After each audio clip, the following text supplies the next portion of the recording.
There is a moment, quiet, ordinary, when someone crosses your mind. Maybe you are washing dishes. Maybe you are lying in the dark just before sleep. And suddenly, there they are. Their face, their voice, something they once said. And no matter how hard you try, you cannot make it stop. You are not weak. You are not broken. What is happening inside your mind has a name. It has a reason. And today, we are going to talk about it. The human brain is a powerful machine, but it was not built for peace. It was built for survival.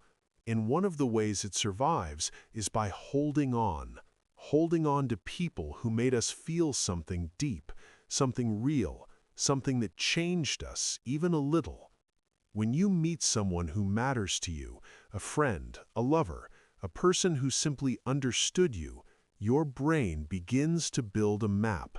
Not a map of roads or cities, but a map of feelings, of moments, of the way that person made the world feel different when they were near.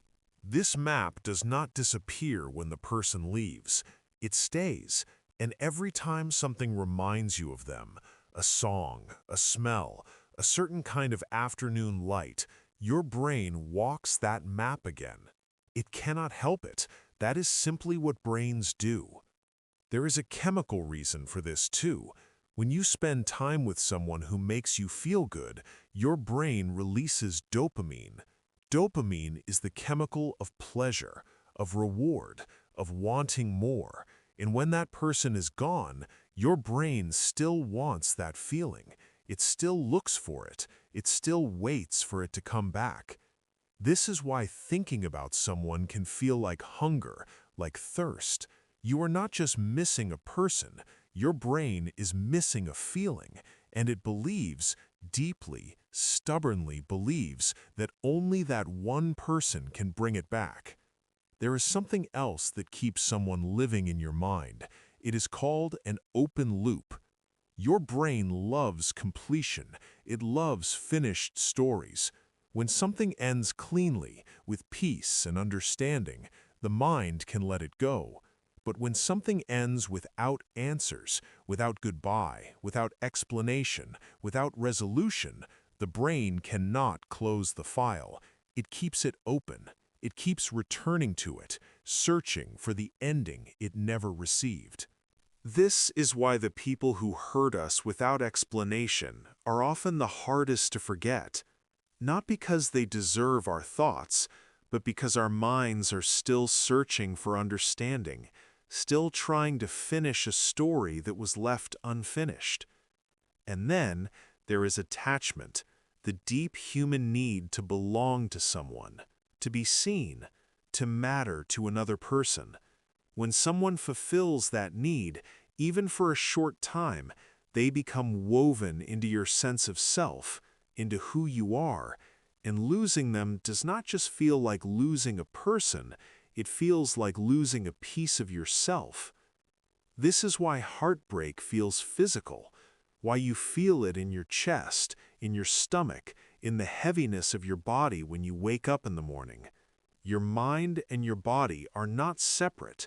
When the mind grieves, the body follows. Psychologists call one pattern of this rumination.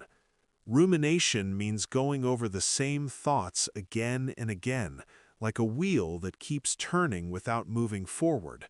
You remember what they said. You remember what you should have said. You imagine different endings. You play the story back again and again, hoping somehow it will change. Rumination feels like thinking, but it is not the same as thinking. Real thinking moves forward. Rumination goes in circles, and the longer you ruminate, the stronger the mental path becomes. The easier it is for your brain to walk that road again without even meaning to. So what can you do? The first thing, and perhaps the hardest thing, is to stop fighting the thoughts. When you tell your mind, do not think about them, your mind immediately thinks about them. This is called the rebound effect. The more you push a thought away, the stronger it comes back. Instead, when the thought comes, let it come. Notice it. Name it. Say to yourself quietly and without judgment, "There is that thought again." And then, gently, redirect your attention, not with force, with softness. The second thing is to give your brain new feelings, new moments, new experiences that create their own chemical rewards. This does not mean replacing the person. It means slowly, carefully teaching your brain that good feelings can come from other places too. The third thing is to find the closure your mind is searching for, even if the other person cannot give it to you. Write a letter you never send. Say the words out loud to an empty room. Find the ending inside yourself, because waiting for another person to give it to you may mean waiting forever. And finally, be patient with yourself. The brain does not heal on a schedule. Some people take weeks, some take months. Some carry certain people in a quiet corner of their heart for years. That is not failure. That is simply the cost of having loved someone truly.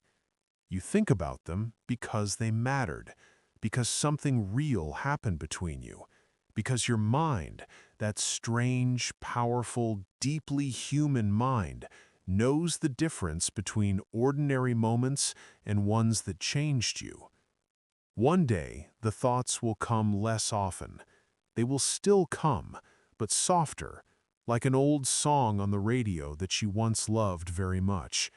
A little sad, maybe, but gentle. No longer a wound, just a memory. And memories, even the ones that hurt, remind you that you are capable of deep feeling. And that, in the end, is not something to be ashamed of. It is something to be quietly, carefully proud of.